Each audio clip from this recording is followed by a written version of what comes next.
In Greek mythology, the god most famously associated with reviving the dead is Asclepius, the god of medicine and healing. Asclepius was the son of the god Apollo and a mortal woman, Coronis. His divine lineage endowed him with extraordinary abilities in medicine, surpassing even his father's skills. Asclepius became so skilled in the healing arts that he discovered how to bring the dead back to life.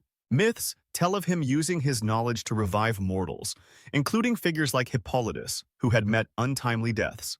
His power to restore life came from his use of a divine herb or the teachings he received from the wise centaur Chiron. However, Asclepius's ability to revive the dead did not sit well with the king of the gods, Zeus.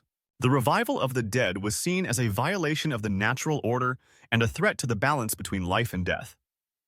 Fearing that Asclepius's powers would make mortals immortal and disrupt the cycle of life, Zeus struck him down with a thunderbolt. Asclepius's death was not the end of his legacy. Apollo, enraged by the loss of his son, pleaded with Zeus to honor Asclepius's contributions to humanity.